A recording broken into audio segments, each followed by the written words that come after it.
In one of my previous videos, I gave an example of what I thought was fatalism. And someone in the comments said, well, that doesn't count because that's just determinism. So it made me think, well, how do I actually define fatalism? Because fatalism is different than determinism. So let's break down fatalism. First things first, fatalism is a philosophical idea. What is philosophy? It's the study of existence, knowledge, values, reason, mind, and language. Philosophy is derived from two words, philos meaning love and sophia meaning wisdom. So philosophy literally means the love of wisdom. Now I say this because in order to understand fatalism, you need to have a certain amount of wisdom. And if you don't have the background or education necessary to understand fatalism, then you might be like, well, that sounds stupid. That can't possibly be a thing, so you need a little bit of background. You need to know what fate is. Fate is what happens to you. It's a noun, it's a thing, it's your fortune or destiny. We all have a fate, whether we believe in it or not. If you get run over by a truck today, you could say, well, it was my fate to get run over by a truck today. If you win the lottery, you could say, hey, it was my fate to win the lottery, so fate is your fortune. It's what happens to you. Now fatalism is when you take that concept of fate and you make it into a verb.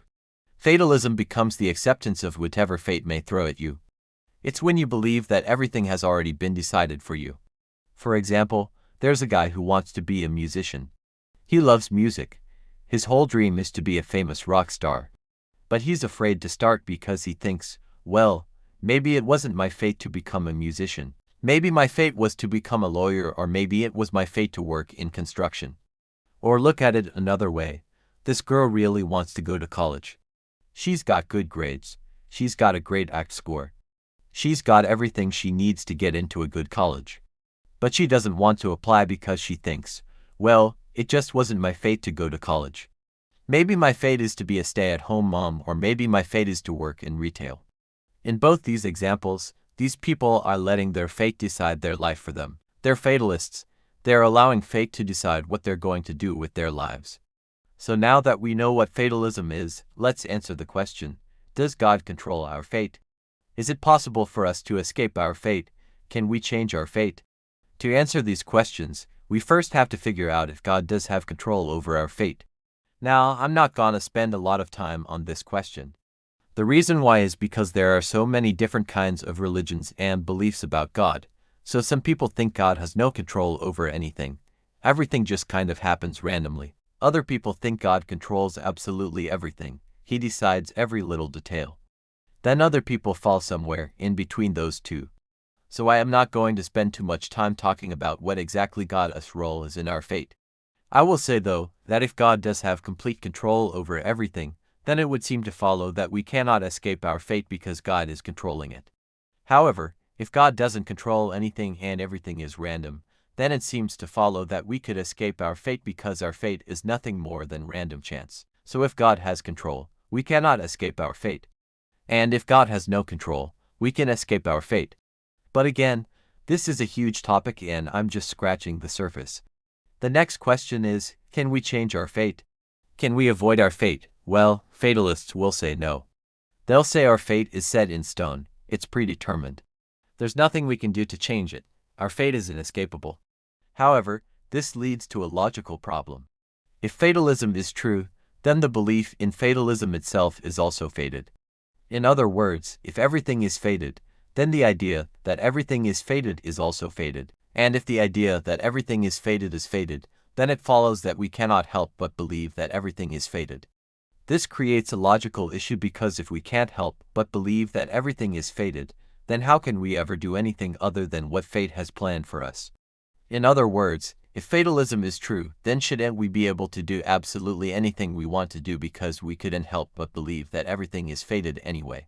So fatalism actually creates a big logical problem for itself. But even putting the logical problems aside, fatalism is a pretty depressing view of life.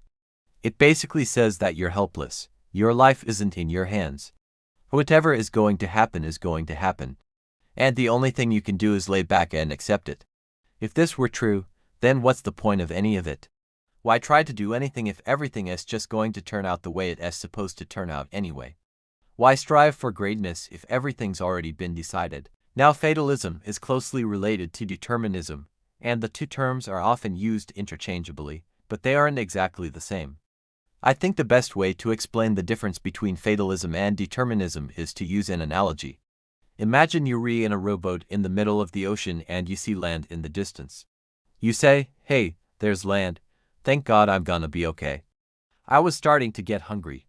Now imagine someone comes up behind you and pushes you in the direction of the land. You say, "Hey, thanks, man. You saved my life. You prevented me from dying of hunger." Now imagine that instead of you being pushed by another person, you were being pushed by a giant wave. You say, "Oh, wow, that was a close one. If that wave had hit me a little harder, I probably would have died." So in the first scenario, you saw land and you said, "Thank God I'm gonna be okay." Then someone pushed you in the right direction and you were okay. In the second scenario, you saw land and you said, "Thank God I'm gonna be okay." Then a giant wave pushed you in the right direction and you were okay. The first scenario is fatalism. The second scenario is determinism. In both scenarios, you had a fate. Both scenarios had a cause. In fatalism, the cause is unknown. You don't know why you were pushed in the right direction. You just know that you were. In determinism, the cause is known. You know exactly why you were pushed in the right direction. You know that a giant wave pushed you, so fatalism is determinism without an explanation. Fatalism is when you say, "I'm gonna fail this test. I've always failed tests before. I'm just not smart enough. I'm gonna fail." Determinism is when you say, "I'm gonna fail this test. I didn't study. I was busy playing video games last night. I didn't have enough time to prepare. I'm gonna fail." In both these scenarios, you have fate. You're going to fail, but in fatalism, the cause is unknown. You don't know why you're going to fail. In determinism, the cause is known. You know exactly why you're going to fail. Another important difference between fatalism and determinism is that fatalists can't ever be held responsible for anything. If everything is fated, then you can't ever be blamed for what you do. You can't ever be praised for what you do either. It's just the way it is. Determinists, on the other hand, can be held responsible for what they do. If a determinist steals your wallet, you can hold him responsible for his actions. You can't hold a fatalist responsible for his actions. One more quick difference: fatalism is usually associated with free will. Fatalists usually believe in free will. Fatalism is the idea that you're powerless against fate, but you still have free will. Fatalism is when you say, "No, I'm gonna do this even though it's my fate not to do it." Fatalism is the idea that your fate is pushing you one way, but you're pushing back. It's the idea of fate versus free will. Fatalism is a rejection of determinism. Fatalism is a rejection of the idea that everything has already been decided. Fatalism is the idea that even if everything has been decided, you still have a choice, you still have free will. Fatalism is when you say, "Yes, it's my fate to pick the losers in the Kentucky Derby, but I'm gonna pick the winners anyway." Determinists, on the other hand, believe that everything has already been decided. Your future is set, your fate is unavoidable. The only thing you can do is accept it and move forward. So fatalism is your fate is pushing you one way, but you're pushing back with your free will. Fatalism is the battle between fate and free will. Fatalism is when you say, "It's my fate to be unhealthy, but I'm gonna exercise anyway." Fatalism is when you say, "It's my fate to be poor, but I'm gonna work hard anyway." Fatalism is when you say, "It's my fate to be ugly, but I'm gonna improve myself anyway." So in summary, fatalism is the idea that your fate is set in stone. You can't escape it, you can't avoid it. You can't change it, you can't alter it. Your fate is unavoidable. Your fate is inescapable. Your fate is immutable.